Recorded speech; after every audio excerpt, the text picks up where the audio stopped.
అత్తగారింట్లో వీళ్ళే పని చేయాలి, ఇంకే పని చేయాల్సినంత అవసరం లేదు. ఎందుకంటే దాసులు కొనుక్కున్నారు, దాసులు కొనుక్కుని పనులు కూడా వివాహం అయిన తర్వాత అమ్మాయితో ఇచ్చి పంపించేవారు. ఈ రోజుల్లో మనం సారీ పంపిస్తాం కదా, టీవీలు, ఫ్రిడ్జ్లు, బీరువాలు అవి పంపిస్తాం.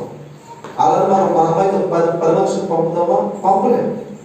కానీ ఆ రోజుల్లో దాసుని అలా పంపించేవారు. మా అమ్మాయి కష్టం తెలియకూడదు, మా అమ్మాయికి ఇబ్బంది తెలియకూడదు, మా అమ్మాయిని మంచిగా పెంచుకున్నాం, మా అమ్మాయి అత్తగారింట్లో కూడా రాణిగా ఉండాలి, పెత్తనం చెలాయించాలి అలా ఆలోచన చేసి ఏం చేసేవాళ్ళు?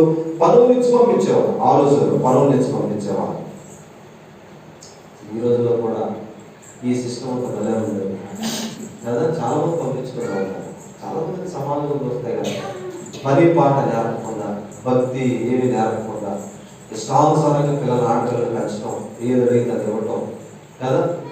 వాళ్ళు ఎలా ఉంటారో మనీతో కదా, వాళ్ళ కోరిందల్లో ఇవ్వటం, అంటుతో ఉండడం నేర్కపోవటం, పట్టడం నేర్కపోవటం, వాళ్ళకి సుఖాన్ని అలవాటు చేసి వాషింగ్ మిషన్లు అయ్యి కదా ఇవన్నీ అలవాటు చేసి పని పాట నేర్పించకుండా తీసుకెళ్ళి ఎక్కడ పడేస్తున్నారు?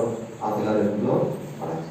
అక్కడికి వెళ్ళిన తర్వాత ఏమిటో వంటలతో ఉంటారా, కూరలు ఉంటారా, అన్నం ఉంటారా, బట్టలు తుట్టరా, ఇల్లు చీపు తీసుకుని ఇల్లు ఓడటరా, ఏ పని రా. నీకు అక్కడ నుండి అన్ని కష్టాలు, ఇబ్బందులు, బాగుంది, పొట్లాట్లు, అత్త కోడల మధ్య పడకపోవటం, ఆమె చుట్టూ ఏం చుట్టూ ఏమవుతారంటే ఆమె ఇవన్నీ కాదు.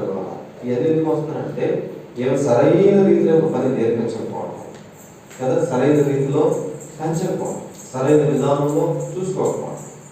ఆ రోజుల్లో కూడా అలానే చేసేవాళ్ళు. మా అమ్మాయి గొప్ప అమ్మాయి, మా అమ్మాయి బాగా చదువుకుంది, మా అమ్మాయి ఉద్యోగం చేస్తుంది, మా అమ్మాయికి అన్నీ తెలుసు, మా అమ్మాయికి అన్నీ వచ్చు, కాబట్టి మా అమ్మాయికి ఏం తక్కువ అన్నట్లుగా పనులు కూడా ఇచ్చి పంపించేవాళ్ళు. ఆ రోజుల్లో అలా ఉండేదంటే దాసుల లేకపోతే దాసీల పరిస్థితి అలంతా నీచంగా ఉండేది. యజమానులు ఏం చెప్తే అది చేయాలి. ఇప్పుడు ఈ దాసులు కూడా శతాధిపతి కింద ఒక దాసుడు ఉన్నాడు. ఇప్పుడు ఆయనకి చాలా సిద్ధమైన రోగం వచ్చింది, చనిపోయే పరిస్థితిలోకి వెళ్ళాడు. ఆయన మిలిటరీ ఆఫీసర్ కాబట్టి యజమాని మంచి హోదాలో ఉన్నాడు కాబట్టి చాలా రకాల వైద్యాలు అందించే ఉంటాడు, కానీ ఏ వైద్యం ఫలించలేదు. అయితే ఈ శతాధిపతి ఎవరి గురించి విన్నాడంటే యేసు గురించి విని, యేసును గురించి విని అనే మాట మనం చూస్తాం.